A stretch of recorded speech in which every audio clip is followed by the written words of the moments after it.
we need to look at the stigma that's put on women, especially high functioning, strong professional women, this dichotomy that you're, first of all, this bullshit that we're supposed to have it all. I think this like prescribed myth of you're supposed to have it all and all looks like this. First of all, it's ridiculous. You're not here to have it all. You're here to have what is meaningful for you. And this formula that says, oh, this is what success looks like for a woman. You should have a baby on one hip or both. You should be running your own business or be a high-powered professional woman. Oh, and you should clean the house and you should do this and you should do that. And you should, for fuck's sake, like, when do we get to decide how we choose to live our own life, right? And I feel like for all of the women's movement, for all of, the feminist, we're regressing so much in so many capacities. I mean, not only with the reversal of Roe versus Wade, but all of the laws. I mean, I think about what's going on in Texas, and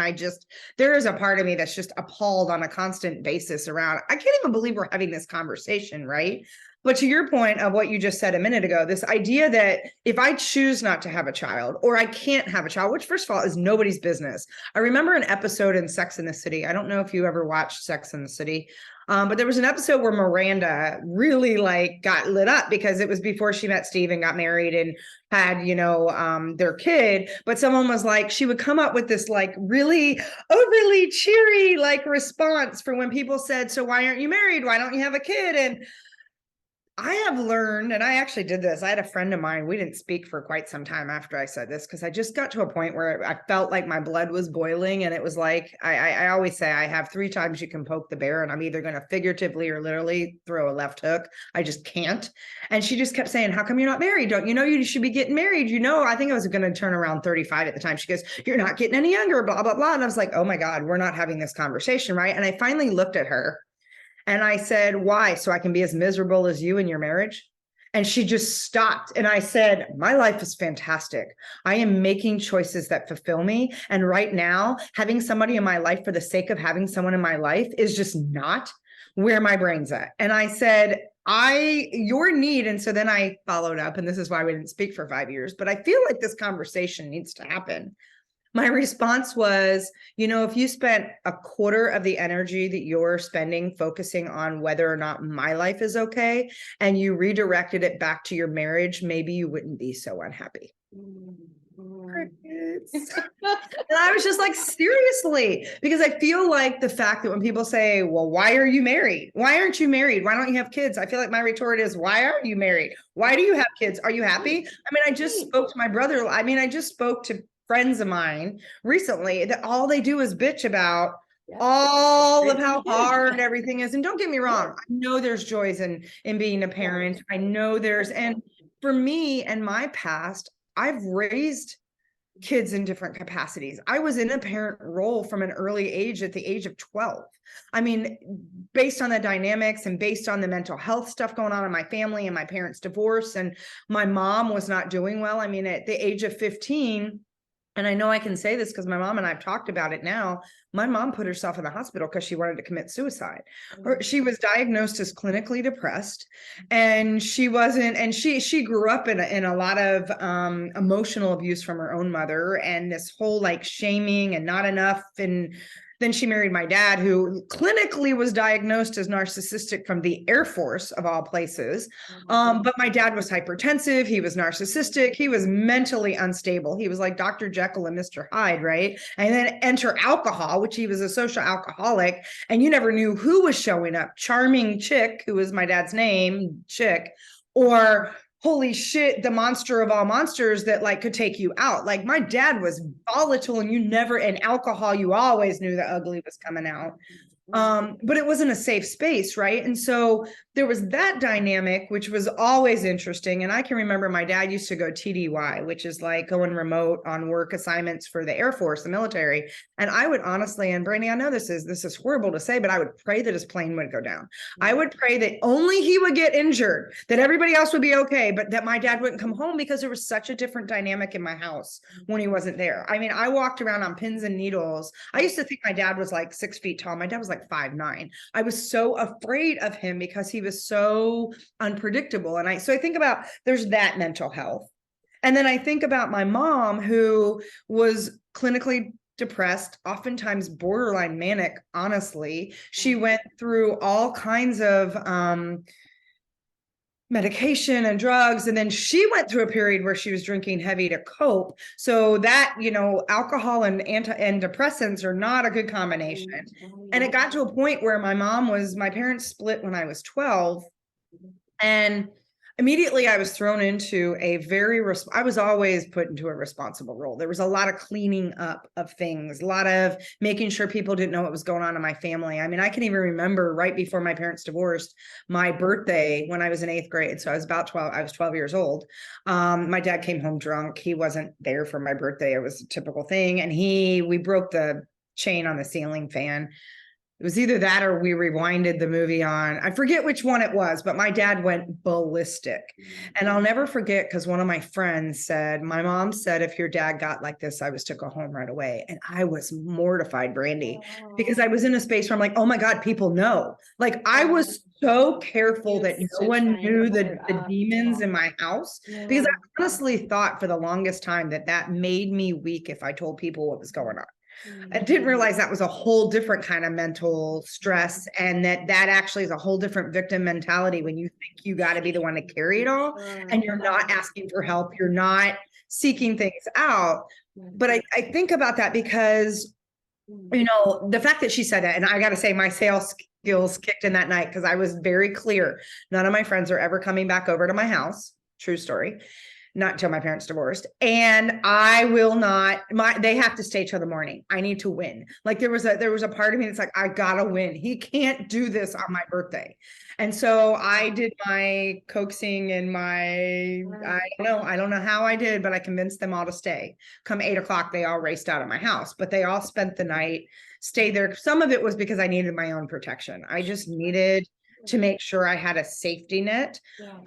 So when they divorced, which that was a whole nother scenario, my dad actually shared the news when my mom wasn't home to spite her. It was a whole thing, which he then also said, it was me and my mom's therapist's fault, which that was one of the first times I ever got strong enough to rebut back to my dad. And I was just like, if it was my fault, she'd have divorced you years ago. And then I ran out of the house and didn't come home for 8 hours, to which later on that night, he hugged me and almost crushed my bones and whispered in my ear that I better watch myself.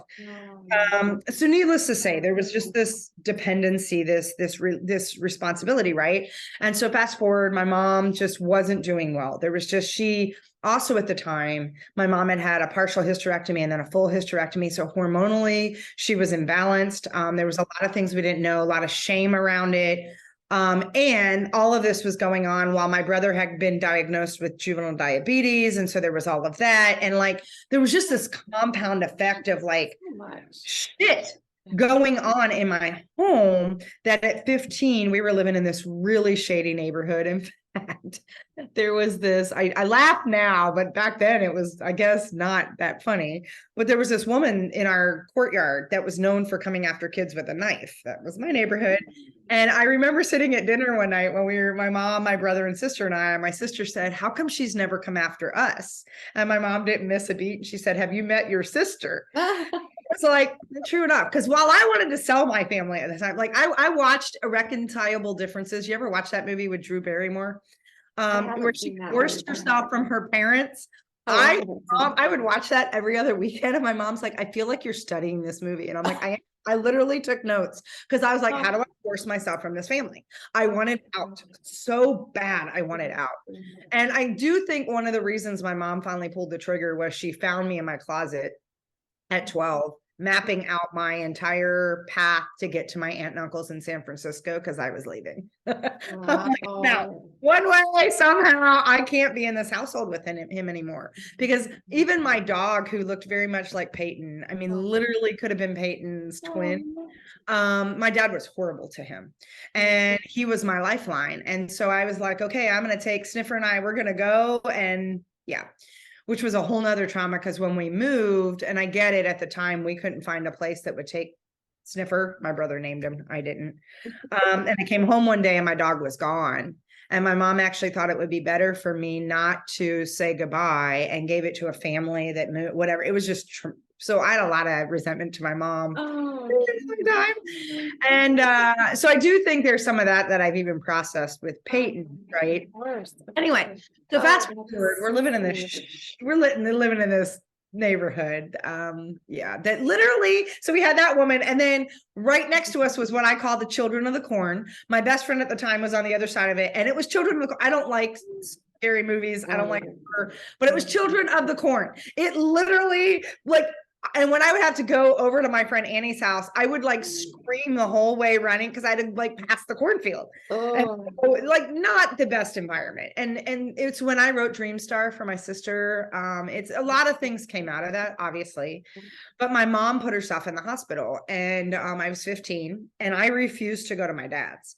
And so looking back, we could have gotten in so much trouble. My mom, honestly, we took such a risk because I called one of my mom's friends, and they got me a full-time job working as a waitress at the Pancake and Steakhouse in town while I was 15, while I was going to school. I would come home really late at night in the scariest neighborhood in town, at one of them, and I would come home and wedge myself between furniture in my bedroom and just cry because I lived by myself for 3 weeks because I refused to go to my dad's. And I made it clear that I was staying with friends, even though that wasn't true. And so I just think about all the things that happened, but I was in a parental role. I was the one bringing in income while my mom was in the hospital. I was the one that when my brother and sister did come back home, and my mom, who at that point was really checked out. I mean, she was doing electroshock treatment. She would sometimes stare at a blank television and like she'd just numb out. And between the amount of medication she was on, the electroshock treatment, and the alcohol, my mom wasn't present for a really big period of time. And my brother and sister and I all experienced different levels of it. Unfortunately, my sister got a lot of the brunt because I left and went to college at some point. Because this was a period of time. This wasn't just a and so I think about that when people say that. And so anyway, all of that to bring us back to the fact that there's such a stigma when people go, don't you want to have kids? And I remember I used to have a response in my 20s and 30s where I'm like, I already have. Like I've already done that capacity. Yeah. And first of all, it's none of your business. I just feel like we get to a point where it's not anybody's business. I think about my brother and I were talking about this last night, even about spirituality. It's I wish people would stop focusing so much on what everybody else is doing. And I think about it, we're in Mental Health Awareness Month this month, and then we move into LGBTQ Awareness Month next month. If we would stop worrying about everybody else for 5 freaking minutes and just focus on fulfilling our own cups, but because nobody wants to take responsibility for their own shit, right. They are too busy messing with everybody else's livelihoods and life. And not every woman is put on this earth to bear children. Absolutely. I know that I'm not because of such similar reasons that you're bringing up. I feel like I've had to be responsible for everyone and take care of everyone in my whole life. I'm like, I'm not doing that. I'm going to take care of myself, and I'm going to make myself happy. And there's nothing wrong with that. And it's so interesting. The same people, the same women that come at us for like, do you want kids? Or do you want this and this and this? Are the same people who do seem miserable. So it's like, what are you trying to sell me here? Like, right. Because there's this, but what they're trying to sell you is this fairy tale. It's one of the reasons I get so jacked up on some of the fairy tales and some of the stuff. And the fact that we're still teaching women, that's why, that post that I was sharing with you, that meme that said, what if instead of we spending all this time to teach young girls to be polite, we taught them how to create boundaries? One of the things that fires me up more than anything is hearing well, that's just boys. Fuck that shit. Stop putting all of this on women that we're supposed to be pleasing and accommodating. And I see it still so prevalently in business. I see it down here in, the South for sure, but it's all over. And it's this idea that, when I use my voice, I'm bitchy, but when some guy uses his voice, he's strong and he's a leader. And this ridiculous hypocrisy that we have that says, oh, God forbid, I get told constantly I'm too emotional. Great. I don't fucking care. I don't fucking care if you don't like my emotion. Candy, you sound angry. No, let me be clear. I'm not angry.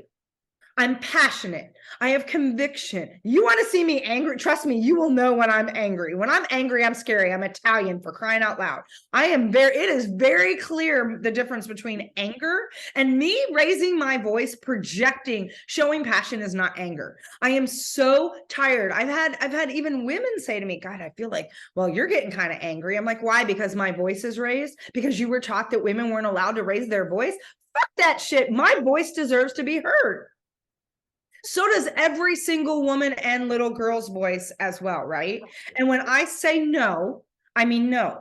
When I say I don't want to have children, it's none of your fucking business. When I say I can't have kids, because first of all, I mean, for me, I'm at huge risk and always have been with my scoliosis. And so I'm like, I don't know if I want to put my body through that. People are like, well, that's selfish of you to say you don't want to put your body through. It's not yours to decide. First of all, stop acting as if you have any ownership or power whatsoever. I don't care, again, what laws are in place. You have no say over my body. I am a sovereign being that decides for me. I don't care what you have put into law or rules or what anyone wants to say. I'm going to tell you straight up. No one decides but me what is going on in this aura, this space, this energy, this body. Hard stop. And what I choose for her is my choice. What I decide is my spiritual path is my choice. What I decide I want to rear or not rear from my body is my choice. And we need to get into, and I'm feeling this really, and you know what I love, because first of all, anger does serve. When you do get to a point where you're like, I've had enough, anger, when channeled in the right way, is what creates change. And I do feel like we are getting to a point. I mean, you watch what's going on in the Ukraine, you look at past history, which, you know, my brother and I were talking about this last night too. You know, history is not history the way we're being taught it, right?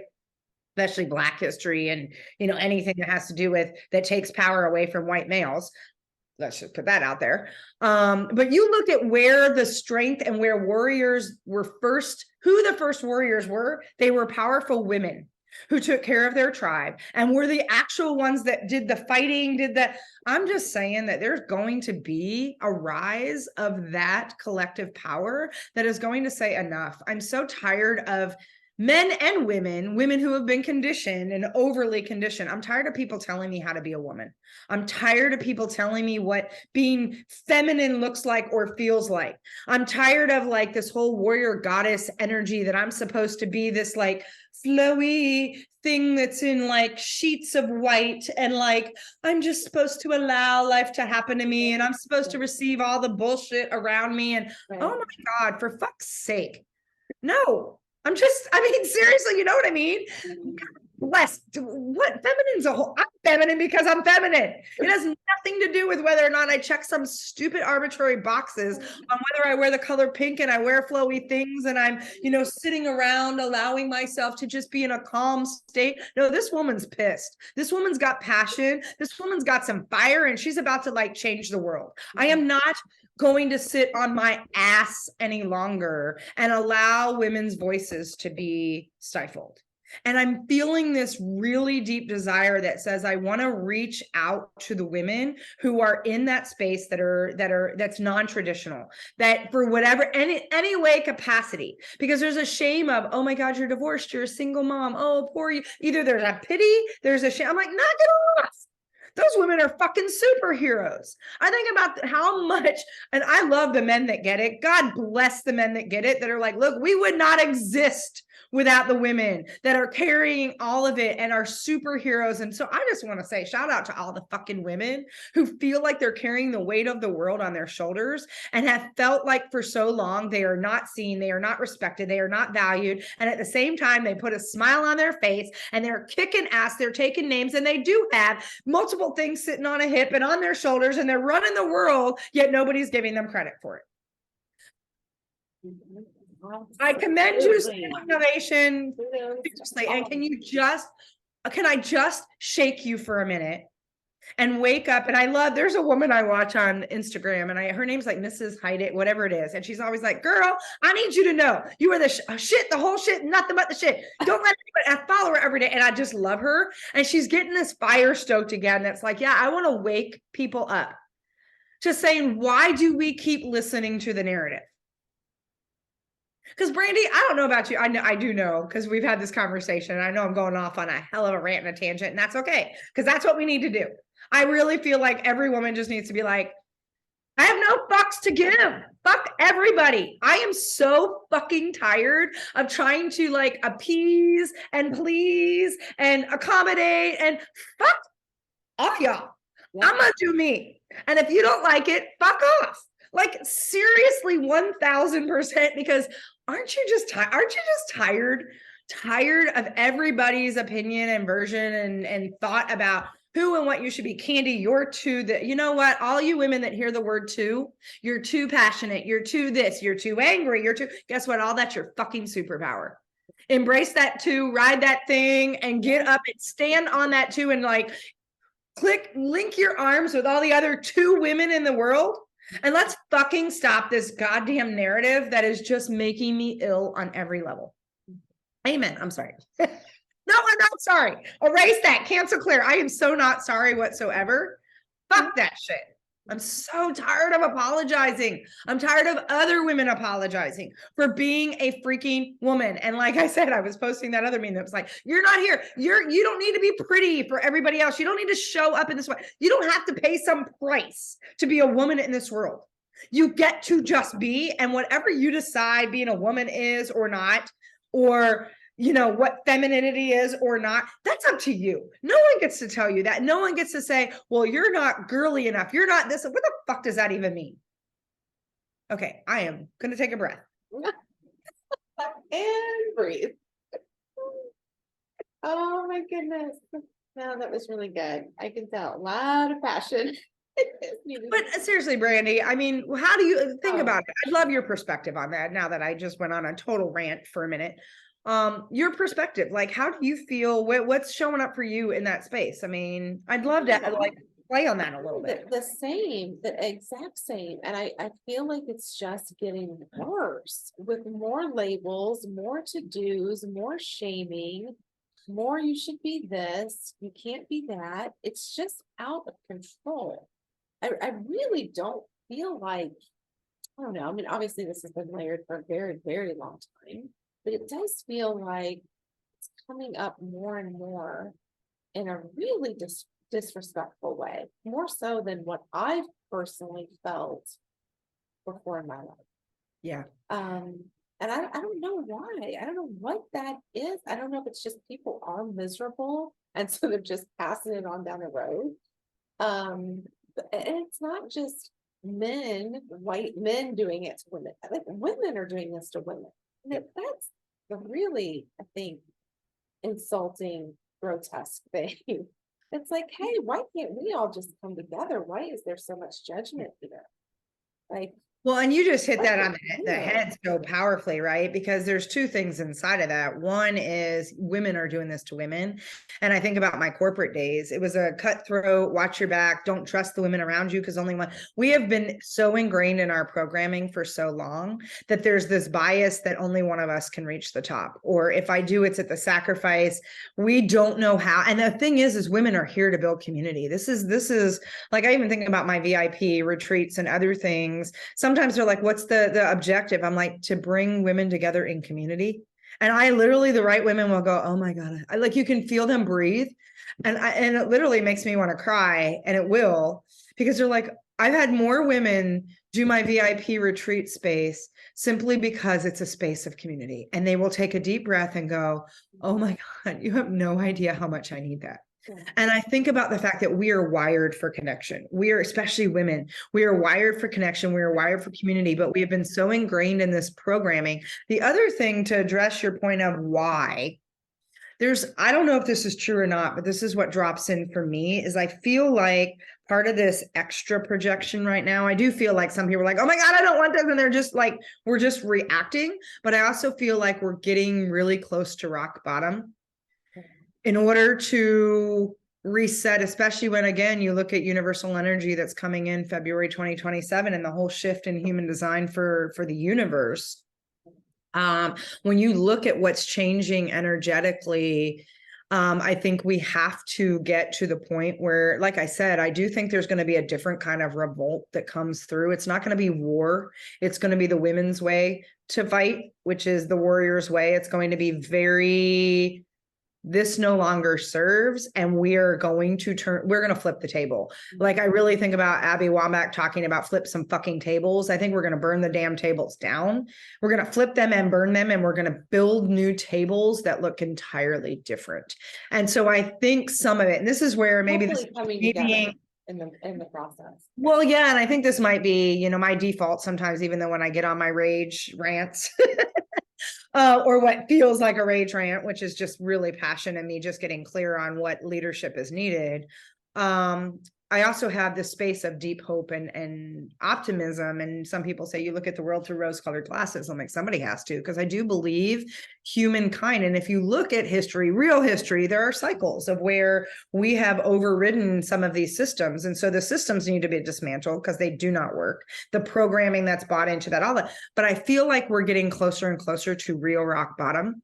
That's just at a point where we're going to hit an implosion point where the women that get it, the men that get it, the leaders that get it, because again, this isn't a male female, this is a collective issue, and women are doing this more so in many cases to themselves than men are, because we're buying into this bullshit system and narrative and everything else. I do feel like it's getting us closer and closer to the freaking edge that is going to have us hit really hard rock bottom, which means what goes down has to always come back up. Yeah. And so there will be a climb that is going to happen. There will be a hard, like, it will be a complete flipping a table and burning shit down, like overhaul. I don't know. I feel like that's coming. I feel like on a collective level, there's just a space of enough.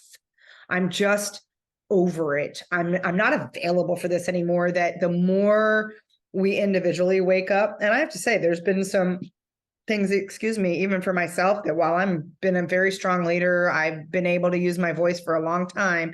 There are things, and we've talked about this, that I'm only stepping into now for, fear of I'm just going to disrupt, which by the way, I'm here to do, or I'm going to rock the boat, or someone's not going to like what I have to say. And you know what? I'm more and more feeling into what I'm not available for. And it doesn't matter. I'm going to be true to me. And if I piss off everybody, then I piss off everybody. And I'm not intentionally trying to piss people off. I'm standing in my truth. And I think the more and more people become awake and find the path to their own truth, I think we're going to get to that point where they're like, enough. I'm just no more. I think what happens is we get to the brink of exhaustion, or the point of where, like, and again, this is where when you study change, I mean, as a change management agent, the only way change occurs is when the pain of staying the same is more than the pain of the change itself. And there's going to be pain in the change, but we're getting to a point where the pain in staying where we're at is intolerable. It's intolerable right now. Massive shifts have got to be because we can't keep doing this. We can't. No, we can't. It just seems, and I know we talked about this last week, but it just seems that a lot of people are miserable, just miserable right now. So think about that. Think about why we're miserable, because we have all this shoulding. And again, if people think I said something different, then I did. Shitting, same thing. And you're burying yourselves under layers of that crap. We have all this shoulding based on some arbitrary bullshit standard of what our life is supposed to be and what metric of success, which most of us aren't even wired for, like, success being our metric of living our life at its fullest capacity. That's the most astonishing part. 20% of the population has a space around, actually 12% of the population has a space that's really like around success, and even that looks different. That's the projectors of the world, right? We're not here for that. We're here for fulfillment and joy and satisfaction. It was interesting because I was digging into my human design, which I've got some more things I'm going to bring to light. Yesterday, I was rubbing up against a lot of stuff, especially some family stuff, as moving my mom, and that's what prompted us getting into this conversation in the first place. just some old patterns and stories and stuff that were coming up. And I went through, because I was looking at sort of the planetary alignments, and it was really interesting to me as I looked at kind of North Node and South Node in your planetary chart. North Node being what you step into after about the age of 40. We have this Saturn return and things happen and all of this stuff. But it was interesting for me because I didn't even realize that my entire life's purpose for me to live my life is to extract and feel the joy, that fulfillment. It actually shows up in my chart, and it will for a lot of people, especially if they were born in the same like 18-month cycle that I was. It kind of runs in patterns. Versus the South Node, which is what I experienced and brought in, which is too much stillness and seriousness. And it was really fascinating to think about, because I can get very serious. And it's one of the things that I can feel it like I'm too in the space. And it's like, how do we bring a lightness to the work that needs to be done? Because there's real work that needs to be done. And so it's really fascinating, because as I was going through each space around the sun and the earth are opposites, the north and the south node are opposites. As you look at the things you're here to do on your personality side, and then the things that your design is trying to bring through that oftentimes we resist, it was just really interesting to me, because it started to drop in and go, oh, like there was an awareness around, again, that truth that you get to discern. I mean, human design is not the end all be all, and it's not like this is how you live your life kind of thing. It's a roadmap for you to sort of energetically recalibrate. And your north node being just that, it is your north point to say, oh, are all my stars moving in this direction? Am I doing things that are bringing me joy? Or am I doing things because I think I have to do them, or because it's serious and we gotta. And so I just think about that, because when we take the time, and whether human design is your jam or not, I don't really care at this point, but are you taking the time to do some of that self-exploration? Because to your point, I feel like this exhaustion, I feel like, why is, think about all of this shoulding, think about all of these layers, think about all this narrative that is heavy. It's a really heavy narrative that for whatever reason we've said, here's the prescribed, when there is no equation. There is no, most of us are not here to be regurgitating or repeating other people's path. We are here to blaze something new. By the way, all you manifestors, all you manifesting generators, the projectors are here to help open us up in that capacity. But when I think about how upside down and inside out we are when it comes to our own truth and our own design, no wonder why we're exhausted. No wonder why it feels dense. No wonder why we're at a point where we're like, I just want to scream uncle, and I don't care, just get it off me. So if I have to project this on somebody else, I just don't want to carry it anymore. We've been carrying all of this stuff that's not even like worth carrying. Yeah. That we keep getting told over and over and over again that we should. Yeah, absolutely. I'm so agree. And don't you think a lot of it comes back to that it has become such an individualistic, an eye for an eye, we're kind of on our own, where we're not building these communities of support and I've got your back and what are you really going through? And it just seems like that is the cause of a lot of this, Agreed. Everybody's just feeling like they're so on their own. They're not really telling their neighbor what's really going on. They're not even opening up to friends or family or whatever. It just seems like that's the cause of some of this, where then there's so much judgment and shaming, and it's just so individualistic. Yeah. And it seems like if we could all come back together, really support one another, which I really think, Candy, is what your work ultimately is trying to do.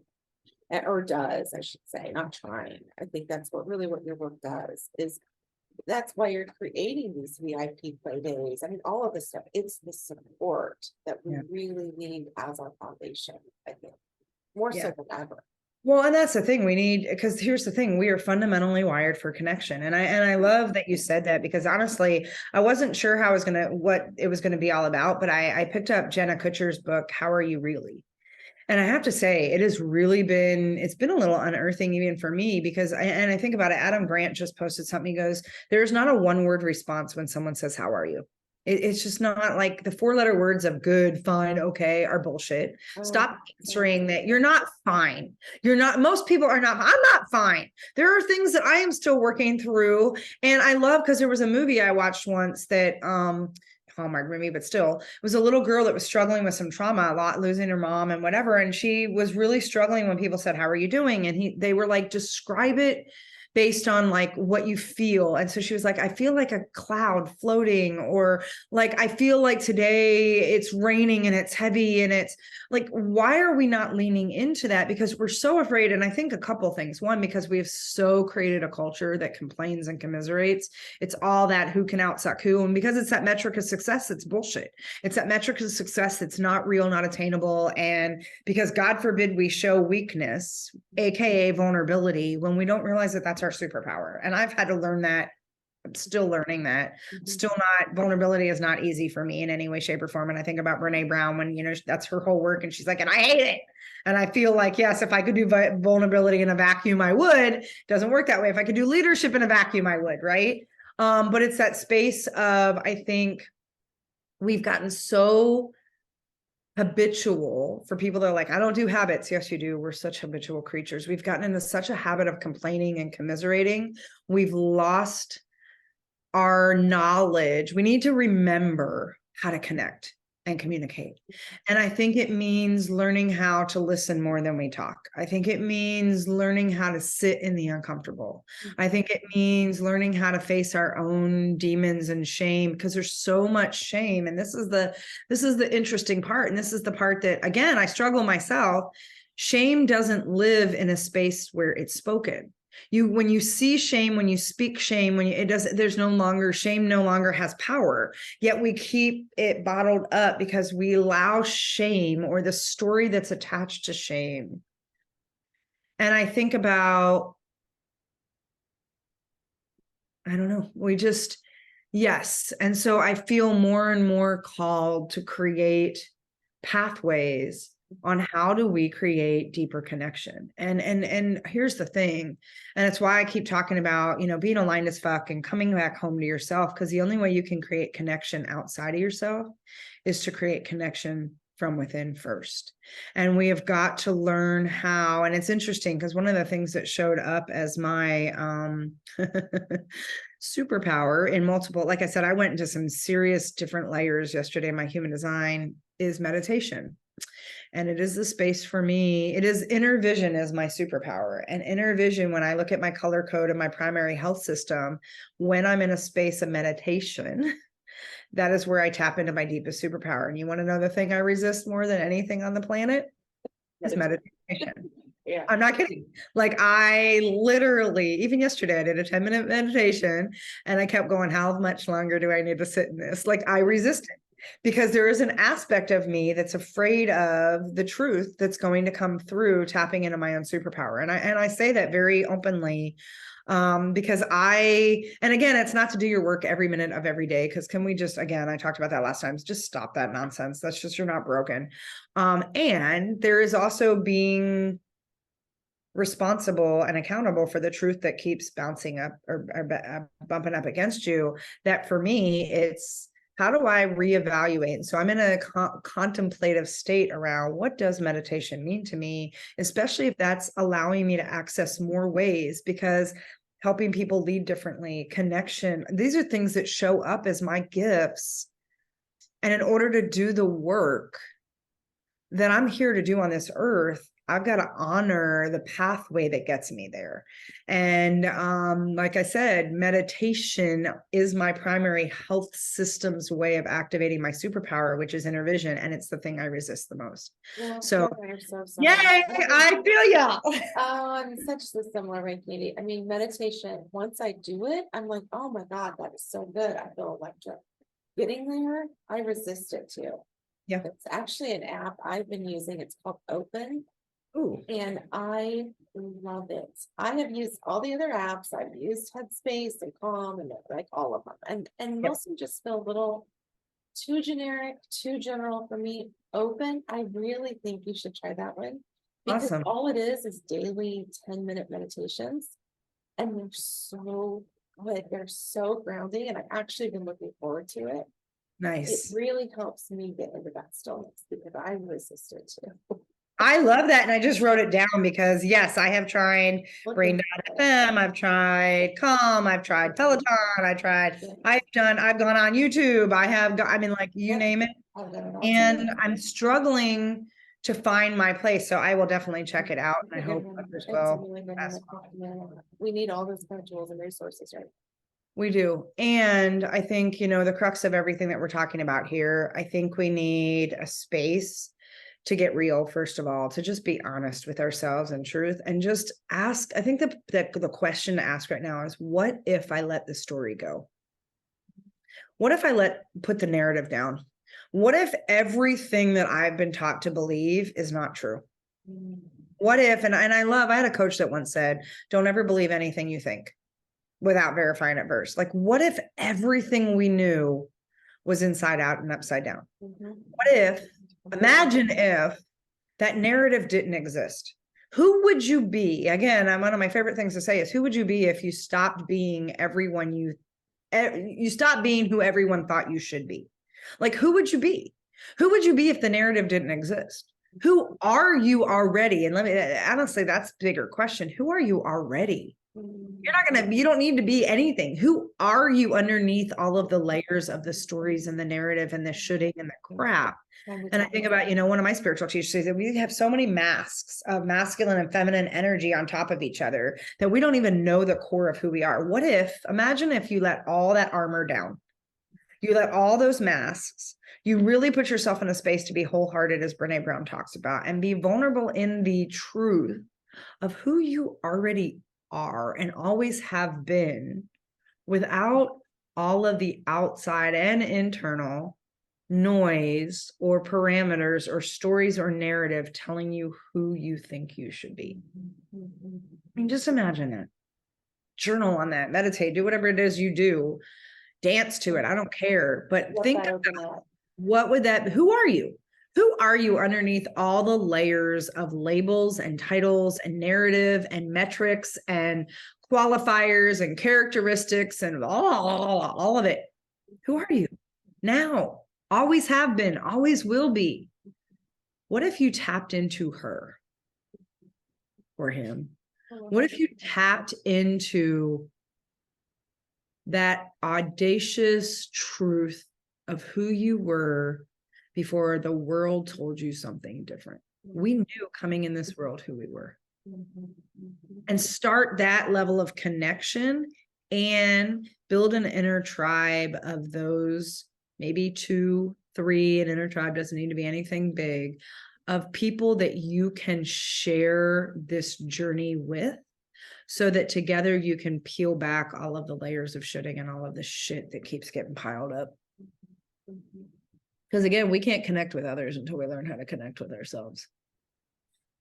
Because when we do that, we create codependency that says, I want you to fix this for me. I want you to hold this for me. I want you to, instead of showing up for each other and just holding a beautiful space together. Oh, that question. That's a good one. It is a good one. Well, there you go. Thanks.